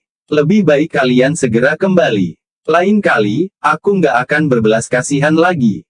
Wanita itu langsung menendang dada Danu dengan keras. Seiring terdengarnya suara teriakan, Danu langsung terlempar dan jatuh di tanah dengan keras. Dia telah merasakan darah di mulutnya. Danu menunjukkan ekspresi tidak percaya dan menatap wanita itu dengan terkejut. Dia tidak menyangka bahwa kemampuan wanita itu ternyata begitu hebat. Melihat kekalahan Danu, ekspresi Wira sontak menjadi serius. Dia berjalan perlahan menuju Danu dan membantunya bangkit dari tanah. Kemudian, dia mengeluarkan pistol yang selalu dibawanya dan mengarahkannya pada wanita itu seraya berkata, minggir. Hanya saja, senjata yang dikeluarkan oleh Wira tidak membuat wanita itu merasa takut. Dia belum pernah melihat benda yang begitu unik sebelumnya sehingga hanya merasa tertarik. Segera setelah itu, si wanita menatap ke arah Wira, lalu mengejek sambil menaikkan alisnya. Apa ini? Senjatamu? Apa kamu berencana untuk menghajarku dengan benda ini? Wanita itu mengejek Wira dengan berani dan sama sekali tidak takut padanya. Sementara itu, Wira tetap bersikap tenang. Dia mengangkat pistol di tangannya, lalu mengarahkannya pada kuda milik wanita itu dan segera menarik pelatuk. Seiring terdengarnya suara tembakan, peluru yang bergerak cepat segera menembus satu kaki kuda. Kuda itu sontak menjerit, lalu jatuh ke tanah. Debu-debu di sekitarnya langsung beterbangan. Wanita itu tercengang. Kemudian, dia melihat Wira dengan terkejut dan berkata dengan ragu-ragu. Senjatamu terlihat cukup hebat. Wira hanya tersenyum, lalu berkata dengan nada dingin. Senjataku bahkan bisa membunuh kudamu. Menurutmu, apa senjataku ini cukup kuat untuk membunuhmu? Usai mengatakan itu, Wira lagi-lagi menembak kuda. Seiring terdengarnya suara tembakan, kuda tersebut pun mati di depan wanita itu. Pada saat ini, si wanita mulai merasa tegang dan terkejut. Dia bahkan tidak melihat dengan jelas bagaimana cara Wira menggunakan senjatanya. Hanya dalam sekejap, kudanya telah mati. Apabila dia bertindak lagi, entah bagaimana Wira akan memperlakukannya. Wanita itu pun membatin. Sepertinya masalah ini akan sulit diselesaikan. Kini, raut wajah si wanita tampak agak serius. Dia mengernyit sambil menatap ke arah Wira dan Danu, lalu ragu-ragu sejenak. Akan tetapi, Wira malah tiba-tiba mengancam dengan nada dingin. Turunkan senjatamu. Wanita itu langsung meletakkan pedang panjang di tangannya tanpa ragu-ragu. Dia berdiri 5 meter dari Wira dan memandangnya dengan acuh tak acuh. Segera setelah itu, dia berkata, Sobat, kita bisa membicarakannya baik-baik. Dia tidak lagi bersikap arogan. Kini, ekspresinya terlihat tenang, entah karena dia benar-benar tidak takut atau hanya berpura-pura. Sementara itu, raut wajah Danu terlihat sangat serius. Dia menatap tajam wanita itu seraya mengernyit, lalu buru-buru memberitahu Wira. Kak Wira, wanita ini pasti punya maksud terselubung. Bab 874. Kita harus segera mengendalikan wanita ini. Kalau enggak, mungkin akan sangat merepotkan, ucap Danu sambil maju karena hendak menahan wanita ini. Wira langsung menghentikan Danu, jangan, biar kutanya dulu alasan dia melarang kita datang ke sini. Wira mengangkat senapan dan mengarahkannya pada wanita itu, lalu bertanya dengan ekspresi serius. Kamu siapa? Kenapa kamu menghalangi kita datang ke kerajaan Monoma? Aku nggak punya alasan apa-apa, ujar wanita itu dengan arogan. Ini alasannya, ucap Wira sembari menggerakkan senapan di tangannya. Kemudian, dia melanjutkan, kalau kamu nggak mau bilang, peluru dari senapan ini akan menembus kepalamu. Wanita itu ketakutan. Dia memang tidak tahu apa itu peluru, tetapi saat melihat Wira membunuh kudanya, dia tahu bahwa Wira adalah orang yang mengerikan. Jadi, wanita itu terpaksa menjawab. Namaku Rizka Monoma, margamu Monoma, seru Wira yang terkejut. Dia bertanya lagi, kudengar Raja Monoma yang baru juga bermarga Monoma, jangan-jangan kamu. Rizka memandang Wira dengan angkuh dan mendengus, lalu berkata. Benar, aku ini adik kandung Raja Monoma yang baru. Aku peringatkan kalian, jangan keterlaluan. Kalau enggak, kakakku pasti enggak akan melepaskan kalian. Wira menatap Rizka dengan kebingungan dan bertanya balik, kenapa kamu nggak membunuh kita, tapi hanya mengusir kami? Rizka yang kesal tidak menjawab pertanyaan Wira, dia malah membentak. Kalian memang nggak bermoral. Bisa-bisanya kalian menggunakan senjata yang begitu hebat untuk menakut-nakutiku. Tentu saja aku nggak bisa menang melawan kalian. Namun, Wira tetap tidak peduli. Dia menatap Rizka lekat-lekat sambil tersenyum dan menimpali. Kamu nggak kelihatan seperti orang yang bisa membunuh. Karena kamu sudah menungguku di sini, kamu pasti tahu identitasku, kan? Wira tersenyum, lalu menghampiri Rizka dan berucap. Sebagai utusan kerajaan Nuala, aku datang untuk mengajak berdamai. Kalau aku mati di kerajaan Monoma, kalian juga akan repot. Apa kalian benar-benar ingin berperang dengan kerajaan Nuala? Wira meletakkan kedua tangannya di belakang seraya memandang Rizka, lalu melanjutkan. Jadi, aku pikir kamu pasti nggak akan membunuhku. Rizka mengamati Wira dengan ekspresi kaget. Dia tidak menyangka tebakan Wira sangat tepat. Rizka ragu-ragu sesaat, tetapi dia tidak menanggapi ucapan Wira. Rizka hanya menatap Wira dengan kesal sembari membentak. Kamu menang dengan cara yang licik, dasar orang jahat. Kalau kamu memang hebat, kita langsung bertarung. Wira hanya tersenyum setelah mendengar perkataan Rizka. Dia menghampiri Rizka dengan perlahan dan berujar dengan serius. Aku sama sekali nggak bermaksud jahat. Sebenarnya, kali ini aku datang untuk membantu kamu dan kakakmu agar bisa menguasai kerajaan Monoma sepenuhnya. Rizka terkejut sesudah mendengar ucapan Wira. Dia bertanya balik seraya mengernyit. Apa maksudmu dengan menguasai kerajaan Monoma sepenuhnya? Kakakku itu Raja Monoma, kenapa dia membutuhkan bantuan kalian? Wira menjawab, karena kalian dikendalikan oleh keluarga Juwanto. Bab 875. Wira melanjutkan, keluarga Juwanto yang menyokong kakakmu untuk menjadi Raja Monoma. Apa kamu pikir keluarga Juwanto begitu baik? Kakakmu hanya boneka yang dikendalikan oleh keluarga Juwanto. Kalau merasa nggak puas, mereka bisa menyingkirkan kakakmu kapan saja. Jantung Rizka berdegup kencang. Ini adalah rahasia mereka, kenapa Wira bisa mengetahui hal ini? Kenapa aku harus percaya dengan omonganmu? Tanya Rizka. Dia membentak, kamu jangan bicara sembarangan. Kami nggak punya hubungan apapun dengan keluarga Juwanto. Wira juga tidak terburu-buru saat melihat Rizka tidak bersedia mengakuinya. Lagi pula, Wira juga tidak bisa masuk kalau Rizka menghalangi mereka. Jadi, Wira dan Danu membangun kemah di tempat ini untuk beristirahat terlebih dahulu. Kemudian, Wira mengambil ranting-ranting untuk menyalakan api. Setelah itu, dia mengeluarkan ayam dan bebek bakar yang sudah disiapkan, lalu memanasinya di atas api. Tak lama kemudian, Rizka mencium aroma daging bakar. Rizka sudah menunggu di sini begitu lama sehingga kue yang disiapkannya hampir habis. Tempat ini juga sangat terpencil dan Rizka juga tidak bisa berburu. Perut Rizka mulai keroncongan saat mencium aroma daging bakar. Dia terus menelan ludah. Setelah waktunya pas, Wira langsung mengambil paha ayam dan memberikannya kepada Rizka. Dia tersenyum dan berucap, "Mau coba?" "Enggak." Rizka tidak ragu-ragu lagi. Dia segera menghampiri Wira, lalu duduk dan memakan paha ayam yang diberikan Wira. Rizka berkomentar, "Ternyata rasanya begitu enak, beda dengan ayam bakar yang pernah ku makan." Rizka yang terkejut bertanya, "Bagaimana cara masaknya?" "Rahasia," sahut Wira sembari tersenyum. "Dasar pelit," ujar Rizka. Dia makan dengan lahap sambil memandang Wira dengan penasaran, lalu melanjutkan ucapannya. "Aku ini musuhmu. Tadi aku bahkan berniat mengusirmu, kenapa kamu malah memberiku makanan?" Meskipun berbicara seperti ini, Rizka tetap merasa Wira bukan orang biasa. Tadi Wira bisa menganalisis masalah dalam waktu singkat. Hal ini membuktikan bahwa Wira sangat cerdas. Selain itu, Wira sendiri mengatakan dirinya hanya utusan dari kerajaan Nuala.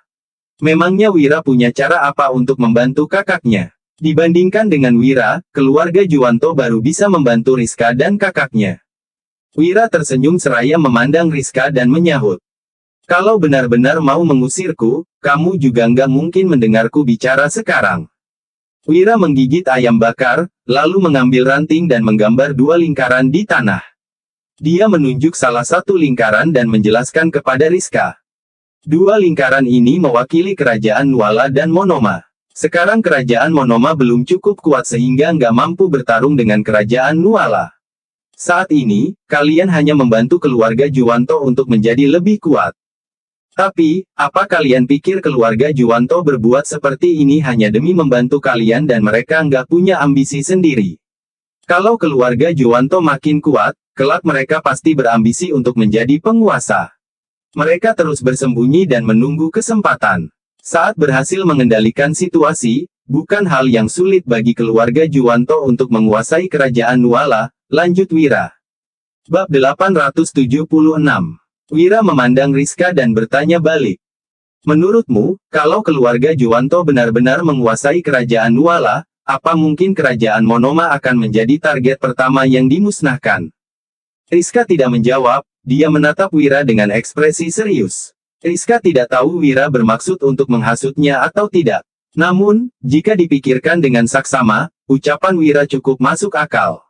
Melihat Rizka masih tidak berbicara, Wira langsung berucap lagi.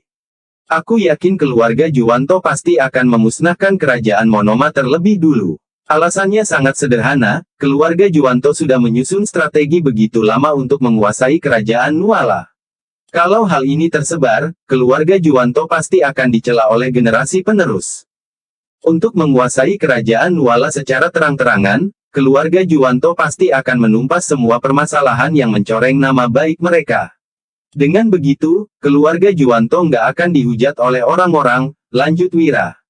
Rizka tercengang, ucapan Wira memang benar. Kakaknya sendiri juga memberi tahu Rizka masalah ini. Wira menatap Rizka dan menambahkan, keluarga Juwanto menyokong kakakmu menjadi raja, tapi malah membunuh ayah kalian. Jadi, seharusnya kalian punya dendam dengan keluarga Juwanto. Apa kalian nggak ingin membalas mereka? Rizka menyahut dengan acuh tak acuh, kalaupun begitu, memangnya harus bagaimana lagi? Kakakku memang orang yang kejam dan licik, dia sama sekali nggak peduli dengan hubungan keluarga. Orang yang nggak berperasaan seperti dia nggak akan peduli dengan hal ini. Asalkan bisa menjadi raja, kakakku akan merelakan hal lainnya. Rizka berbicara sembari tersenyum, seolah-olah tidak peduli dengan masalah ini. Dia melanjutkan. Apa membalas dendam ayahku begitu penting? Siapa yang nggak mau menjadi penguasa yang bisa mengendalikan segalanya? Apa raja kalian juga bisa memegang kekuasaan dengan tenang? Rizka menegaskan, asalkan ada hal yang menguntungkan, kakakku pasti nggak akan menolaknya. Bagi kakakku, memperkuat kedudukannya lebih penting daripada membalas dendam ayah kami. Begitu mendengar ucapan Rizka, Wira tahu Rizka sedang berbohong kepadanya. Sepertinya, Rizka tidak ingin Wira mengetahui hubungan mereka dengan keluarga Juwanto. Jadi, Rizka pun bicara sembarangan. Kemudian, Wira tersenyum dan berkata, kalau kakakmu memang orang seperti itu, dia nggak akan menyuruhmu datang untuk mengusir kami. Dia akan langsung mengutus pasukan untuk membunuh kami dan nggak akan mempertimbangkan begitu banyak hal. Benar, kan? Rizka tetap membantah. Salah, kakakku memang orang yang nggak berperasaan. Di kerajaan Nuala juga ada banyak pangeran. Demi memperebutkan tahta, pasti sering terjadi pembunuhan. Jadi, permasalahan seperti ini sudah biasa, untuk apa membalas dendam lagi? Rizka melanjutkan, hanya orang yang paling kuat pantas menjadi penguasa dan kakakku layak menduduki posisi ini. Dalam sejarah, pasti terjadi pertumpahan darah setiap raja naik tahta. Kenapa kita nggak boleh melakukan hal yang sama? Wira tidak menanggapi perkataan Rizka, dia hanya tersenyum dan menimpali. Seharusnya, kamu tahu jelas ucapanku benar atau enggak. Kalian nggak ingin menyinggung keluarga Juwanto atau disalahkan kerajaan Nuala karena membunuh utusan mereka. Jadi, mengusir kami adalah rencana yang paling bagus. Rizka menatap Wira lekat-lekat. Setelah ragu-ragu sejenak, dia tetap tidak berbicara. Wira menambahkan. Tapi, kalau kalian memilih untuk membantu keluarga Juwanto, sebenarnya itu bukan keputusan yang bagus. Rizka bertanya balik. Kenapa? Kalau kami memilih keluarga Juwanto yang kaya dan kuat, membantu mereka akan memberikan keuntungan besar bagi kerajaan Monoma. Bab 877. Wira menimpali. Apa yang kamu bilang memang benar. Tapi, keluarga Juwanto akan melenyapkan kerajaan Monoma, sedangkan kerajaan Monoma bisa menjadi seperti sekarang berkat raja dari kerajaan Nuala. Rizka yang kebingungan bertanya, apa maksudmu? Raja kalian nggak membantu kami? Wira tersenyum dan menjawab, raja dari kerajaan Nuala bukanlah penguasa yang pintar. Kalau dia masih berkuasa, setidaknya kerajaan Monoma bisa berkembang sampai belasan tahun. Tapi, kalau keluarga Juwanto menguasai kerajaan Nuala, kelak kerajaan Monoma nggak akan bisa hidup tenang lagi. Setelah terjadi peperangan, rakyat akan menderita dan kekuatan kerajaan Monoma yang dibangun selama bertahun-tahun akan hancur dalam sekejap. Semua orang akan hidup kesusahan dan telantar, apa kondisi seperti ini yang kalian inginkan? Lanjut Wira. Rizka tampak terkejut setelah mendengar ucapan Wira. Rizka pun berujar. Raja dari kerajaan Nuala begitu mulia, tapi kamu malah membangkang dan menjelek-jelekkannya. Apa yang kubilang memang kenyataan, ucap Wira seraya tersenyum. Kenapa kamu bilang raja dari kerajaan Nuala nggak pintar? Apa dia menyinggungmu makanya kamu mengkritiknya? Tanya Rizka. Kalau dia pintar, kenapa Dirga dibunuh? Selain itu, kenapa dia membiarkan semua keluarga besar ini bertindak semena-mena? Bukannya berusaha mempersatukan negara, dia malah sibuk mempertahankan kekuasaannya sendiri, jawab Wira. Rizka tersenyum mendengar kritikan Wira terhadap Raja Bakir, lalu mengejek, aku rasa kamu bukan orang yang setia. Kamu malah bicara dengan tenang di sini. Mungkin kamu yang benar-benar berniat jahat, kan? Wira sama sekali tidak peduli saat menghadapi ejekan Rizka. Dia tersenyum sambil melambaikan tangan, lalu berucap dengan santai. Terserah kamu mau bilang apa. Pokoknya aku sudah memberitahumu semua hal yang penting. Kamu hanya perlu membantuku menyampaikan semua omongan ini kepada kakakmu, lalu biarkan dia yang mengambil keputusan. Wira memandang Rizka dan melanjutkan ucapannya. Aku akan menegaskan sekali lagi, kalau kalian ingin mengendalikan kerajaan Monoma sepenuhnya, aku bisa membantu kalian. Kalau kalian nggak mau bertemu denganku, aku akan segera pergi dari sini. Rizka mengangguk, lalu tersenyum dan berkata, tenang saja, aku akan menyampaikan semua omonganmu kepada kakakku. Tapi, kerajaan Monoma sangat berbahaya dan nggak sesederhana yang kalian pikirkan. Kalau kalian benar-benar ingin bertemu kakakku, itu bukan hal yang mudah. Rizka menambahkan, kami nggak ingin membunuhmu, tapi ada orang yang ingin menghabisi kalian. Jadi, kalian harus selamat dulu baru bisa bertemu kakakku. Wira tersenyum sembari mengangguk, lalu berujar, terima kasih atas perhatianmu, aku pasti akan berhati-hati dan nggak akan mati di sini. Bagaimanapun, aku masih punya 3 istri yang menungguku di rumah. Raut wajah Rizka berubah drastis sesudah mendengar ucapan Wira. Dia berkata dengan sinis, dasar pria genit, itu hanya bisa terjadi kalau kamu mampu bertahan hidup dan bertemu kami.